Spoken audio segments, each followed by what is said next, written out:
Under a sky that sagged with the bruised colors of evening, Elias Boone guided his mule along the dry creek, the leather reins heavy in his calloused hand.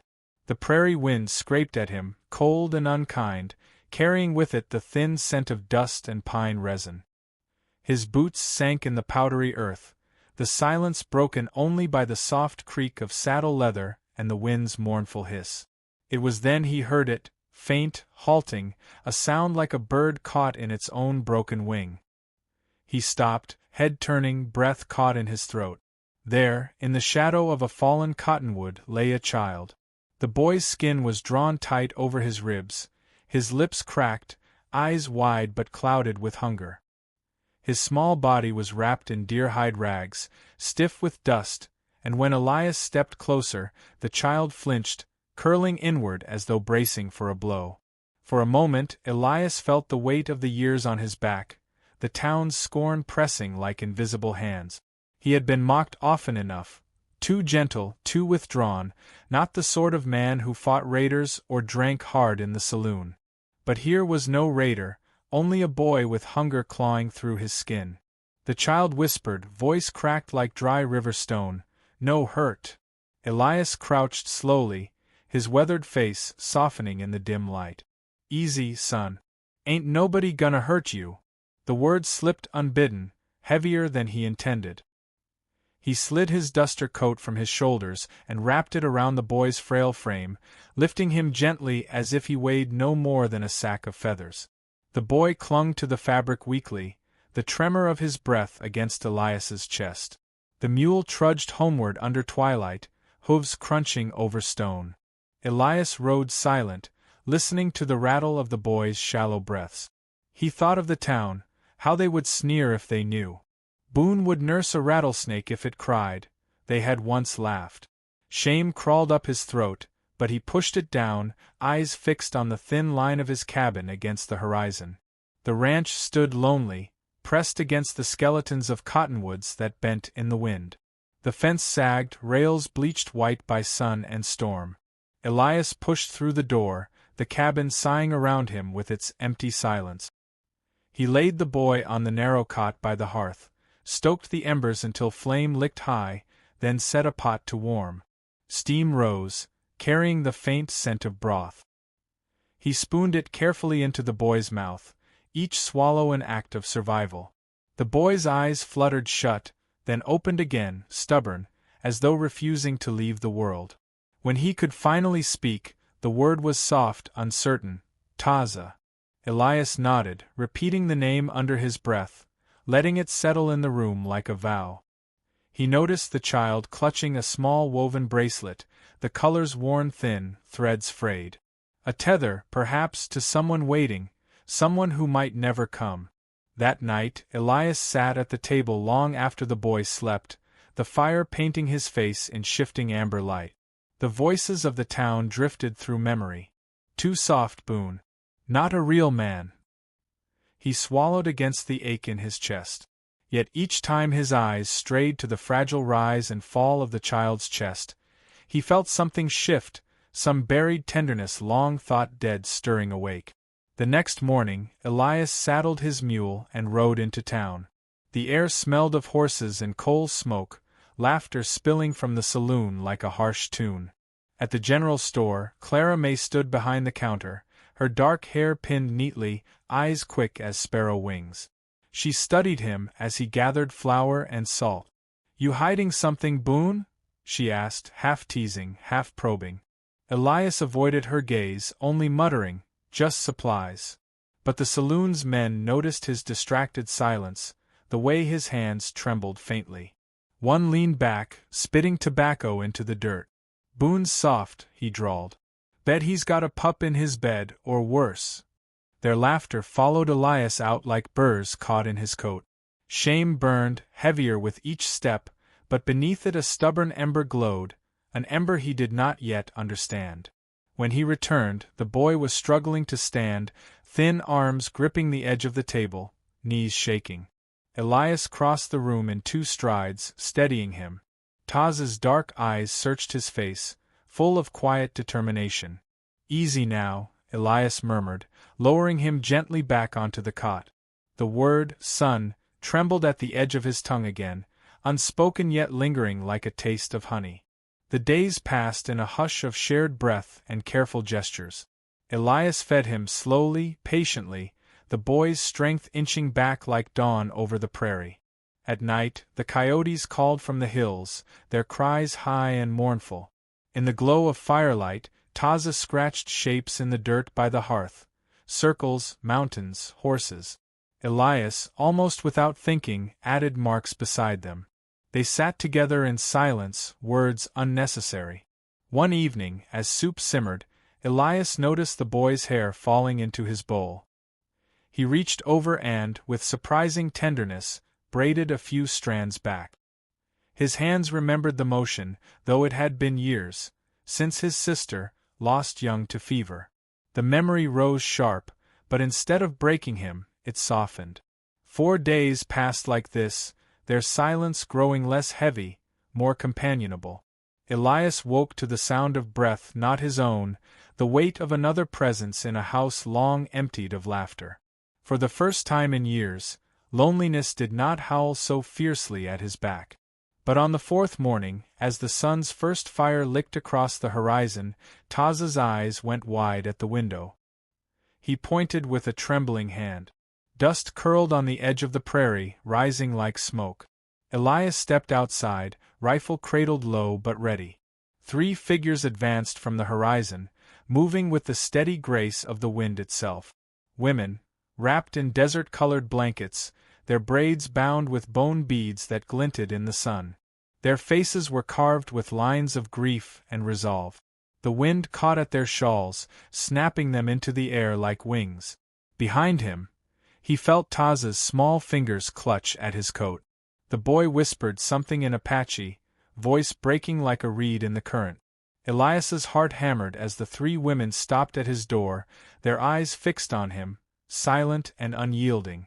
And in that silence, heavier than any storm, Elias Boone knew the past he had tried to live apart from had arrived, standing on his threshold with eyes as sharp as flint.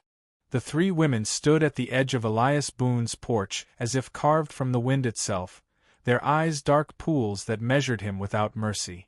The boy clutched his coat hem tighter, whispering again in the language Elias did not fully understand, though the tone carried the weight of recognition.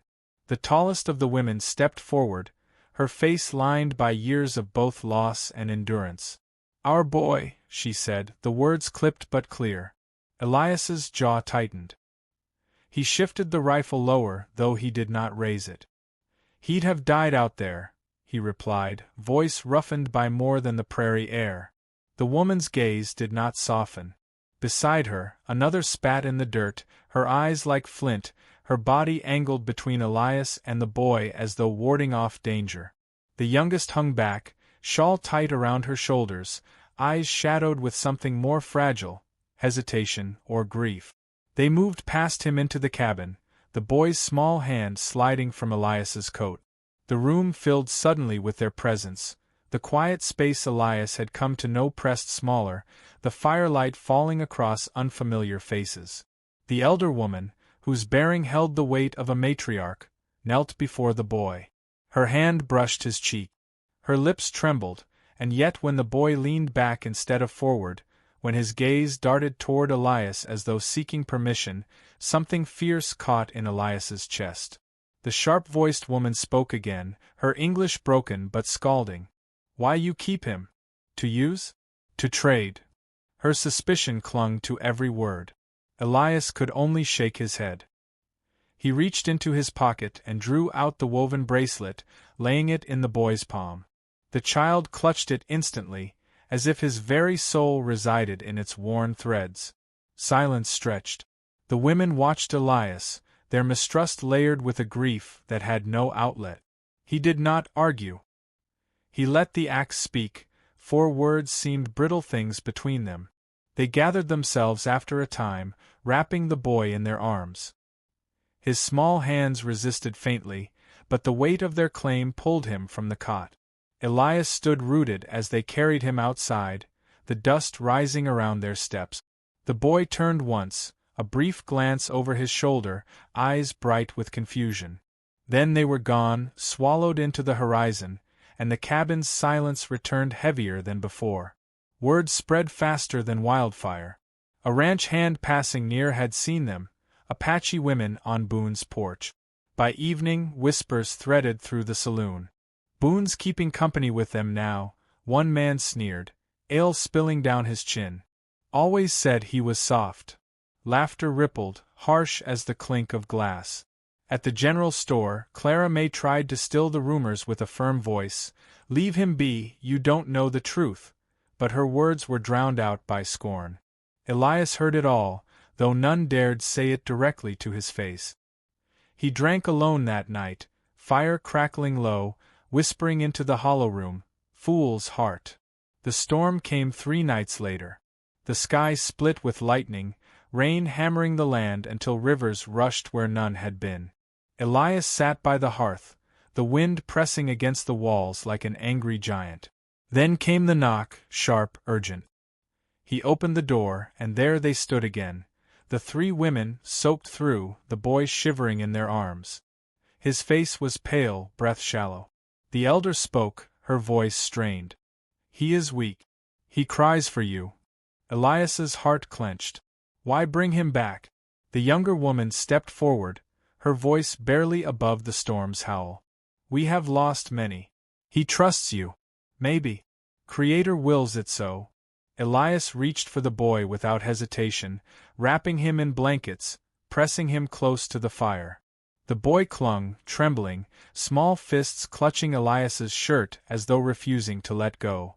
Elias looked up to find the women watching, their suspicion not gone but altered, tempered by something weary. He gestured to the hearth. They sat, their shawls steaming as rain dripped to the floor. Through the long night, the storm raged. Elias dozed and woke to the boy's breathing, steadier now. Once, when he opened his eyes, he found the elder woman watching him. There was no softness in her gaze, but neither was there condemnation, only recognition, as if she, too, knew what it was to hold a fragile life against the storm. Morning broke gray and brittle. Hoofbeats shattered the fragile peace. Elias stepped outside, rifle in hand, to find 6 townsmen on horseback, rifles glinting, faces hard. "We heard what you've been doing," one shouted.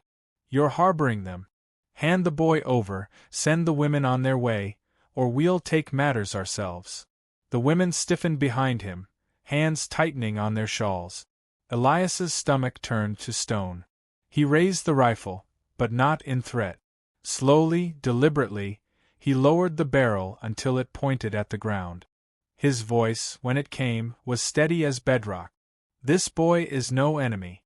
He's hungry, same as us. That's all." The leader spat. "You've gone soft, Boone. Always said you weren't worth a damn." Murmurs rippled among the men. The weight of their judgment pressed like chains. For a moment, Elias felt the old shame threaten to drag him under. Then Clara May appeared, walking from the road with steps quick and sure. Her eyes flashed, her chin held high. She stood beside Elias, her voice sharp as glass. "Leave him be. You've no right here." The mob faltered. One by one, reins shifted, horses turned. With curses and mutters, they pulled away, dust rising in their wake. Silence fell, broken only by the boy's faint cough from inside the cabin. Elias's knees shook, though he stood tall until the last rider vanished into distance. Only then did he lower the rifle fully, breath leaving him in a shudder. Inside, the boy reached for his hand, whispering through cracked lips, "Father." The word tore through Elias, both wound and balm. He swallowed hard, unable to speak. The women rose, shawls drawn close. The elder laid a hand on his shoulder. Her voice was low, the English imperfect yet certain. "You are keeper too. Remember." At sunrise, they prepared to leave, the horizon opening wide and pale before them. Yet they did not take the boy. He remained curled in Elias's cot, breath easy now, face turned toward the fire. The women stepped into the dawn without him, their silhouettes fading into the wide country. Elias stood in the doorway, watching until the prairie swallowed them. The boy stirred, murmuring softly in his sleep, fingers still wrapped in the fabric of Elias's coat. The wind rose, carrying with it the echoes of judgment, of scorn, of something new pressing at the edges of his heart. He closed the door, the fire warm against his back, the sound of the child's breathing steady and sure. And though the world beyond still waited with its cruel whispers, Elias knew something had shifted, something no storm could wash away. Yet as the embers crackled, he could not shake the question, what storm would come next, now that the boy was his to keep?